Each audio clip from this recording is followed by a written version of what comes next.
Hello viewers, this is Wagada Ronald taking you through this tutorial on A-level physics. And this video I'm going to share with you the solutions to UNEB 2019 of physics paper 1 and particularly question 7. So where necessary, these constants can be used.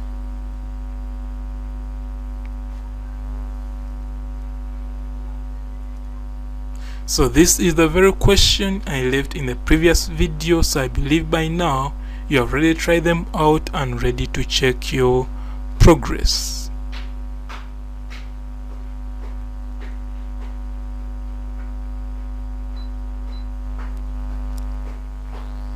So we shall start with part A.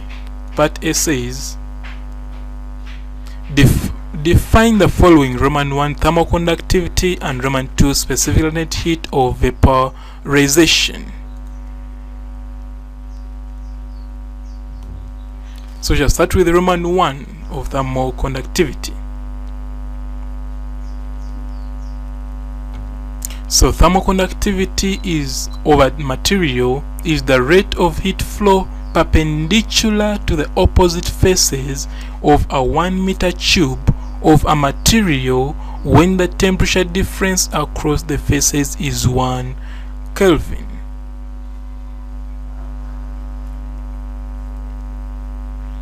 You can also define thermal conductivity as the rate of heat flow through a material of cross-section area 1 meter squared at a temperature gradient of 1 Kelvin per meter. So that is also okay. Now we shall go to Roman 2.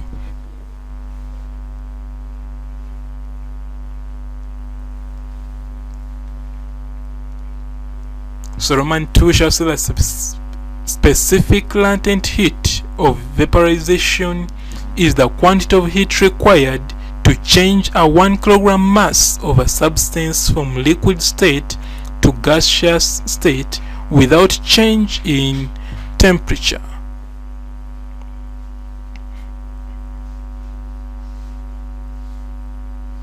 You can also define specific latent heat of fusion as the heat required to convert 1 kilogram mass of a liquid at its boiling point into vapor at the same temperature. So any of the two is okay. Now let's see how marks can be awarded. So if you wrote this definition, that is 1 mark. If you wrote this, that's also 1 mark. So any of the two is okay.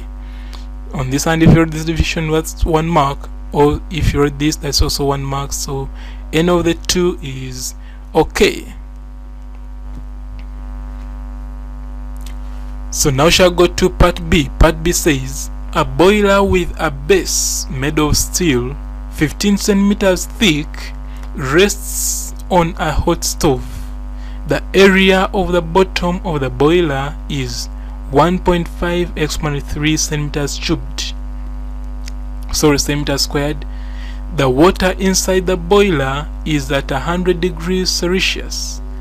If 750 grams of water is evaporated every 5 minutes, find the temperature of the surface of the boiler in contact with the stove. And we have been given some constants. The thermal conductivity of steel is equal to 50.2 watts per meter per Kelvin. Specific latent heat of vaporization of water is equal to 2.26 x -6 joules per kilogram, and I give it 4 marks. So first of all, we can make a sketch whereby this is the boiler. It is a thickness of 15 centimeters and the water inside this boiler is at 100 degrees Celsius. So it is boiling, that's why there is this steam there.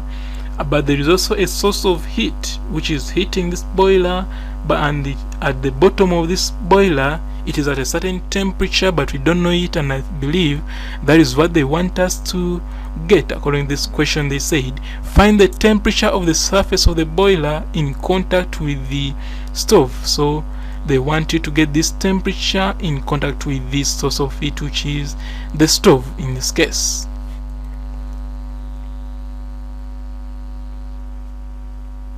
So here we have to know that the rate of heat flow in the boiler is equal to the rate of heat evaporating the water. So the rate of heat at which is evaporating this water is equal to the rate of heat flow through this boiler from here to here. So in that case, we shall now say rate of heat flow in the boiler is equal to K, which is thermal conductivity of the boiler, multiplied by A, which is the cross-section area of the boiler. In brackets we put the temperature gradient, which is theta minus 100 over L, where L is this thickness, which is 15 centimeters. On the other hand, the rate of heat evaporating in the water will be equal to the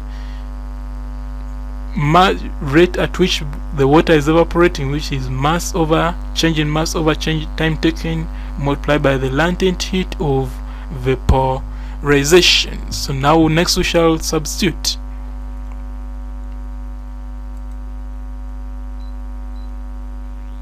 So first of all, we are given the thermal conductivity is 50.2, so shall come and put it here. Then the area, we are told that the area of the boiler is 1.5 exponent 3 centimeters, not that word centimeters squared. So what does that mean? It means we have to convert it to meters squared by multiplying it by 10 to raise the power negative 4. Then in this case the length was 15 centimeters, so we shall change it to meters by multiplying it by 10 to power negative 2, which is this. On the other hand, the mass of the water being evaporated was 750 grams, so we have to convert it to kilograms. That is why here we multiply by 10 to power negative 3. And also the time taken was 5 minutes, so you have to convert it to seconds. That's why you multiply by 60 to convert from minutes to seconds. Then the latent heat of vaporization was 2.26 exponent 6. That is why we put it here. So basically we have now substituted in the equation. Next is to simplify. So simplifying this side will give you 50.2 in brackets theta minus 100, and simplifying this side will give you 5650. Now next will be to make theta the subject, and it will give you 212.5498 Kelvin. So I think that's what they wanted in this question, because they wanted the temperature of the surface of the boiler in contact with the stove, and that is 212.5498. So next is now to award marks. So quoting the formula for rate of heat flow in the boiler is half a mark. Rate of heat evaporating in the water is also half a mark. Substituting the formula for rate of heat flow in the boiler, half a mark.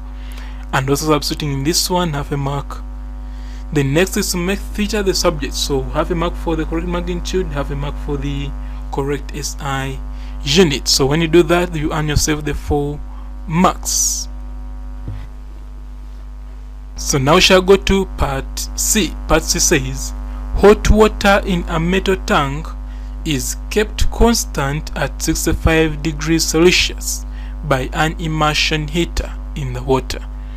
The tank has a lagging all around it of thickness 20 millimeters and thermal conductivity 0.04 watts per meter per Kelvin, and its surface area is 0.5 meters squared. The heat lost per second by the lagging is 0.8 watts per degree excess above the surrounding. Note that word, per degree excess above the surrounding. Calculate the power of the immersion heater if the temperature of the surrounding is 15 degrees Celsius. So what we are going to do, we have to first draw a diagram to represent what has been given, to make a rough sketch. We have been given, now this is the heater, this is the lagging of thickness of 20 millimeters. So inside here there is a heat, there is water at 65 degrees Celsius. It is maintained by this heater at 65 degrees Celsius. So outside there will be a certain it will be at a certain temperature because some heat is lost, but also the surrounding, they told us that is at 15 degrees Celsius. So this is the surrounding at 15 degrees Celsius.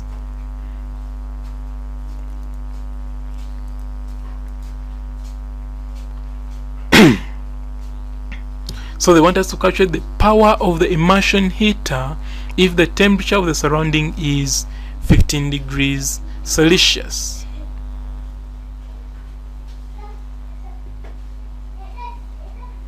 So what we are going to do, we shall let theta be the temperature of the outside surface of the lagging. So in this case, this theta is the temperature of the outside surface of the lagging. Therefore, excess temperature will be equal to theta minus 15 degrees Celsius. Remember, this is the temperature of the surrounding and this is the temperature outside the lagging. Therefore, the excess temperature will be the difference between the two, which is theta minus 15 degrees Celsius. So what does that mean? It means that at steady flow, the rate of heat flow through the lagging will be equal to the rate of heat lost by the lagging. Therefore, rate of heat flow through the lagging will be equal to thermal conductivity multiplied by the cross-section area multiplied by the temperature gradient. And rate of heat lost by the lagging, remember it we are told that it is 0.8 watts per degree excess temperature, per degree excess, in other words, excess temperature. What does that mean? It means that now the excess temperature was theta minus 15, therefore the power loss will be equal to 0.8 times the excess temperature, which is theta minus 15. Next is to now substitute. We are told that thermal conductivity of the lagging was this, then the cross-section area was that. This one was also given as 65 degrees Celsius. This is what we want. And this one is the length, but it was in millimeters, so we have to convert to meters. That's why I multiply by 10 to power negative 3. Then this is excess. Now this one is the whole of this. So next is to simplify and make theta the subject. When I simplify this, I'll come up with this on the left hand side and this on the right hand side is the same.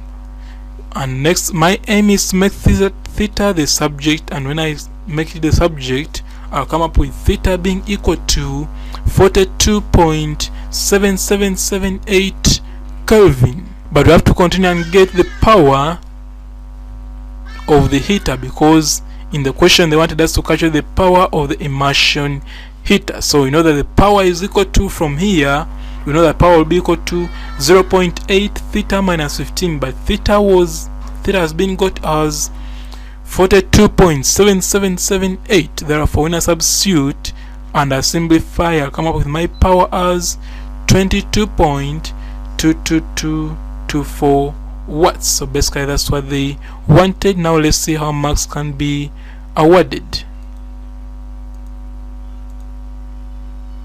So half a mark for getting excess temperature, half a mark for formula for rate of heat flow through the lagging, and another half a mark for rate of heat lost by lagging. So half a mark for substituting in the formula for rate of heat flow through the lagging. Another mark will be for equating the two at steady flow. Next is to simplify to come up with the correct temperature. So half a mark for the magnitude, half a mark for the SI unit. Then half a mark for substituting in the power rate of heat lost by the lagging, and lastly will be for you to get the power which was required. So half a mark for the magnitude and half a mark for the SI unit. So basically that's how the 5 marks could be got. So now we shall go to part D. Part D says Roman 1, define a thermometric property, and that is 1 mark. So let's first deal with that.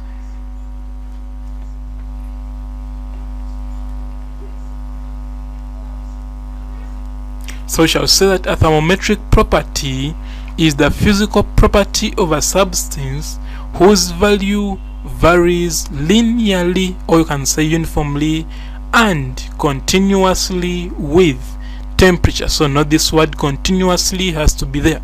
Some students write the condition for linearly but forget the one for continuously, so both have to be present.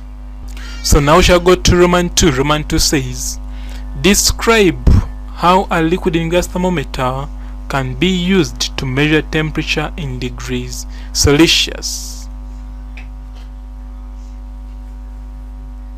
So first of all, we shall say the bulb of a liquid and gas thermometer is inserted in ice water mixture. So this is the bulb of a liquid and gas thermometer, and it is inserted in ice water mixture.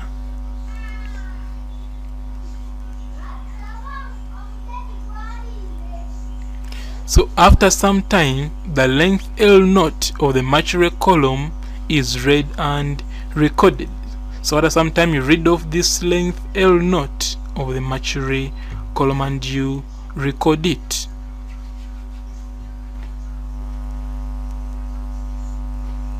The bulb is then inserted in steam, and the length L100 of the mercury column is read and recorded. So after some time, you remove it and insert it in steam. As you can see, this is the flask containing the liquid, and you heat it such that the bulb is heat by only the steam. So the bulb is not in contact with the liquid, but it's in space such that only steam can reach it.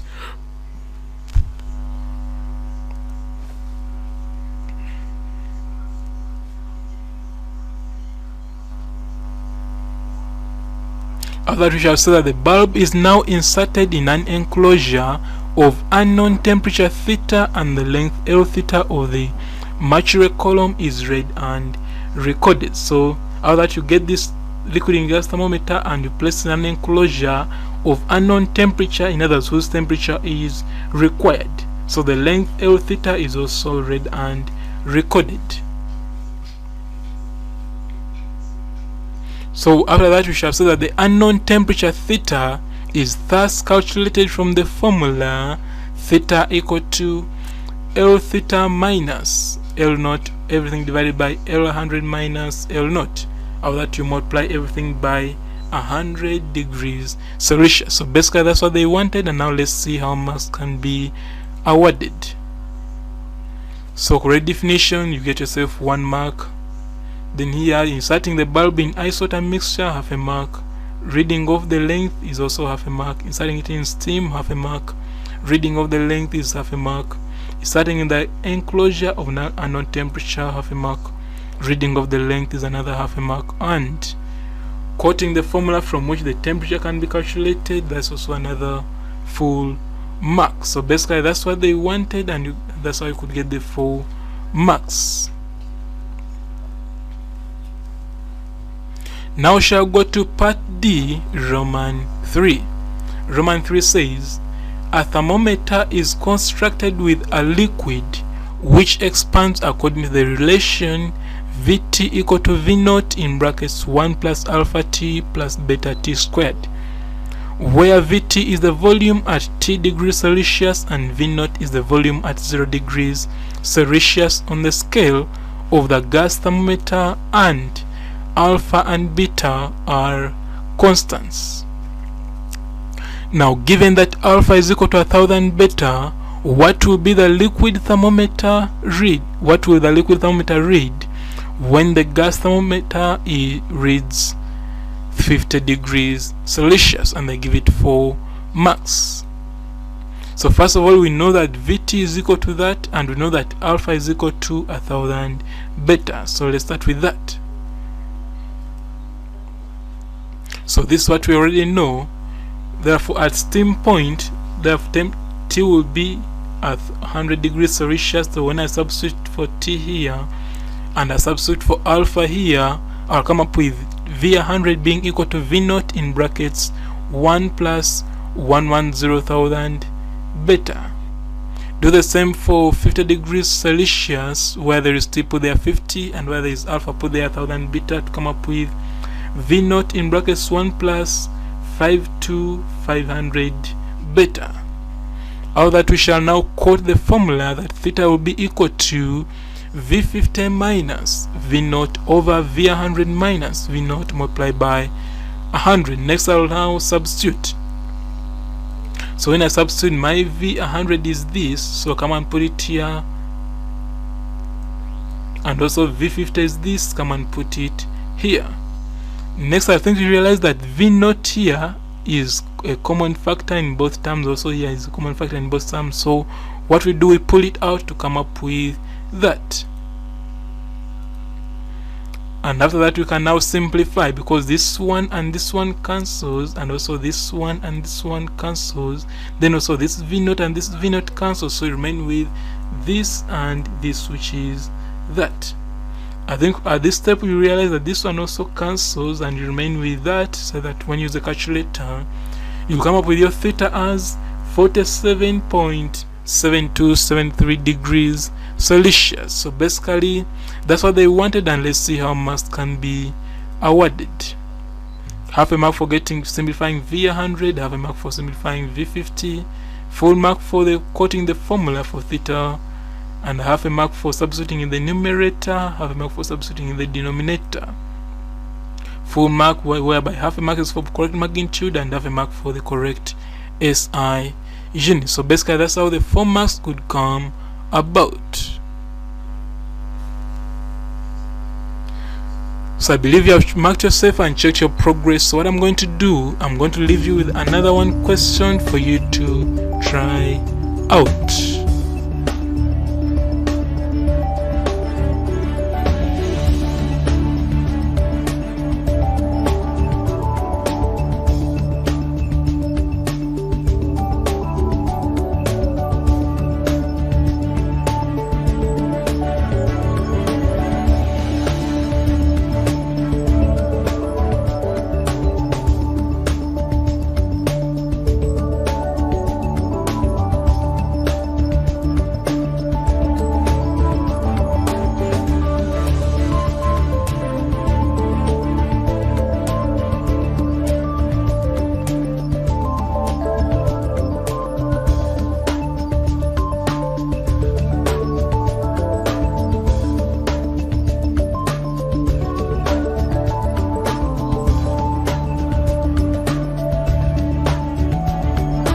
So that brings us the end of our lesson. Thank you for watching, and be reminded that the solutions for this assignment will be available in the next video. So if you have not yet subscribed, please click the subscribe button below this video, so that when this video comes out with the solutions, you'll be able to be updated. Otherwise, if you know of any student who's not yet on this platform, please share this link with them via social media platforms like Facebook and WhatsApp, so that we can all benefit as a family.